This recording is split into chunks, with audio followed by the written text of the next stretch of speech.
Il y a aujourd'hui une possibilité réelle que le cœur du régime iranien soit visé. Je dis bien le cœur. Et quand je dis le cœur, je parle du guide suprême. Il y a quelques semaines encore, quand on parlait de ça, eh bien, on nous disait que c'était de la fiction géopolitique. Mais là, aujourd'hui, c'est plus de la fiction. On a des signaux, des déclarations, des opérations militaires qui montrent qu'on a quand même franchi un énorme cap. Et dans les cercles du pouvoir à Tel Aviv comme à Washington, le scénario d'éliminer le guide suprême n'est plus du tout exclu. Il est étudié, il est calculé. Et ce qu'il faut comprendre, c'est que pour Netanyahou, la question n'est plus comment limiter l'Iran, mais comment l'éteindre. Il ne veut pas réformer le régime, il ne veut pas le faire évoluer, il ne veut pas le maîtriser, non. Il veut le désactiver, le vider de sa substance, il veut changer de régime. Il l'a dit clairement. Et dans cette logique, la neutralisation donc de la figure centrale du système, à savoir le guide suprême iranien Ali Khamenei, devient un objectif stratégique assumé par Israël, du moins par Netanyahou. Et pour une partie de l'appareil sécuritaire israélien, eh bien, ce serait un coup décisif. Voilà. Alors évidemment, officiellement, personne ne le dit comme ça. On parle d'options, de scénarios, de menaces crédibles à contrer. Il y a tout un narratif qui est utilisé, mais bon, ça veut dire ce que ça veut dire. Et les dernières opérations israéliennes en territoire iranien montrent une chose quand même, que le Mossad et Tsahal n'ont plus aucune ligne rouge. Et regarde ce qui s'est passé ces derniers jours. Il faut prendre un petit peu de recul. Il y a des frappes de haute précision qui ont visé non seulement des infrastructures militaires, mais aussi des sites stratégiques à Natanz, Ispahan, Téhéran, etc. Des figures importantes du régime, beaucoup d'officiers supérieurs de l'armée. Ça n'arrête pas de frapper à coups de missiles de part et d'autre. Téhéran vise aussi la maison de Netanyahou à Césarée. On a vu aussi du côté israélien des séries d'attaques cyber qui ont paralysé temporairement quand même certains systèmes de défense iraniens et bien d'autres choses encore sur le terrain. Alors c'est pas du théâtre tout ça, c'est pas un simple message. On est sur quelque chose de beaucoup plus grand que ça. Et pendant ce temps-là, aux États-Unis, Trump a clairement mis son veto sur une opération d'élimination politique. Voilà, il l'a dit clairement. Il a dit à son entourage, tant qu'aucun Américain n'a été touché, n'a été tué par l'Iran, eh bien on ne franchit pas cette ligne. Mais ce veto-là, il n'est pas gravé dans le marbre, il est tactique. Et il peut sauter à tout moment si l'Iran continue à balancer des salves de missiles, comme ce qu'on a vu ces derniers jours, surtout cette nuit sur Haïfa, etc. Et en face, les Iraniens, eux savent très bien ce qui est en train de se tramer. Ils ne sont pas dupes. Ils ont bien compris ce qui se passe. Ils ont bien compris que les frappes israéliennes ne visaient pas uniquement à ralentir leur programme nucléaire. Elles sont pensées pour tester leur capacité de réponse, saturer leur défense aérienne, identifier les failles dans leur système de protection.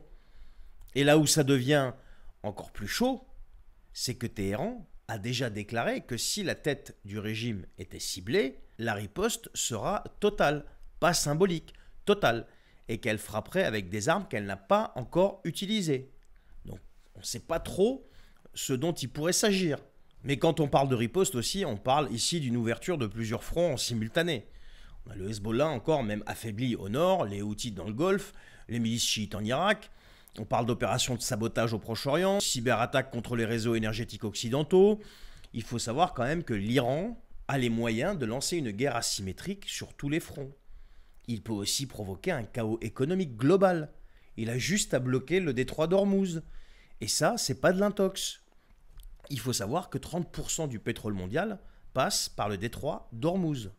Tu fermes le détroit une semaine et tu as les marchés en panique. Le prix du baril qui explose à 200 $ et des répercussions mais immédiates sur l'Europe et les États-Unis.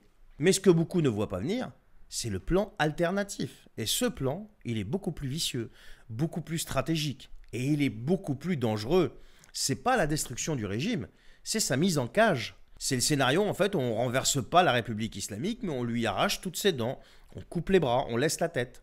On garde Ali Khamenei en place, mais on le vide de toute capacité de nuisance.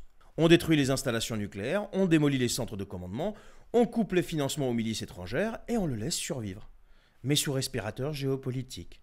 Un peu comme Bachar el-Assad ces dernières années avant qu'il saute. Vous aurez à ce moment-là un régime sans pouvoir réel. Et pour y arriver, eh bien Israël est prêt à tout. Y compris à frapper fort sans prévenir, comme ils l'ont déjà fait, et comme ils continuent de le faire, parce qu'ils estiment que le compte à rebours est lancé, que l'Iran est à quelques mois d'avoir la capacité nucléaire militaire opérationnelle, et là, ça changerait quand même tout, ça changerait la donne au Proche-Orient. Une république islamique dotée de l'arme nucléaire, pour Israël, c'est l'effondrement total de l'équilibre régional, et pas que pour Israël. L'Arabie Saoudite pense la même chose. C'est une course à l'armement qui va démarrer au Moyen-Orient si jamais ça arrive. Et ensuite, vous allez avoir l'Arabie Saoudite qui va exiger sa bombe, la Turquie qui va réactiver ses programmes secrets, et c'est la fin de toute forme de dissuasion classique. On basculera dans autre chose, qui sera ultra dangereux. Donc oui, on peut dire qu'il y a la guerre là, mais il y a aussi une autre guerre de l'ombre qui est déjà là. Et que le scénario où le guide suprême iranien devient une cible prioritaire n'est plus du tout un fantasme, c'est plus de la fiction. C'est une option qui est posée clairement sur la table. Certains diront que ce serait suicidaire, que ça déclencherait une guerre mondiale, peut-être, mais d'un point de vue israélien ou même américain, laisser l'Iran franchir la ligne du nucléaire est beaucoup plus grand encore.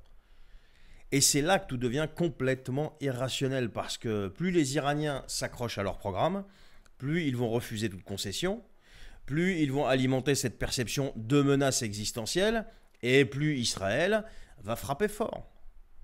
Et donc plus les Iraniens vont répondre.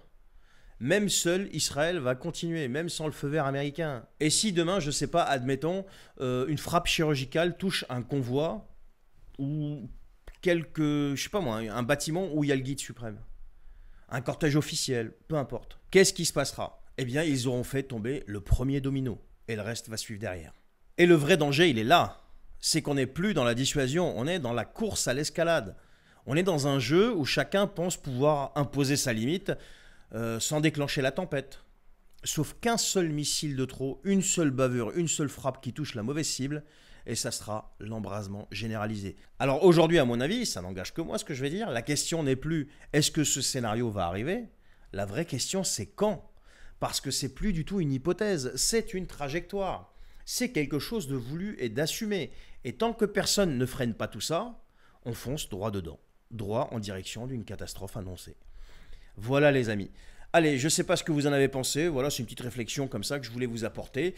Voilà ce que j'en pense. Si jamais il touche au guide suprême, à mon avis, ça va être très très problématique à tous les niveaux. Et pas qu'en Iran et en Israël. Non, ça va être partout.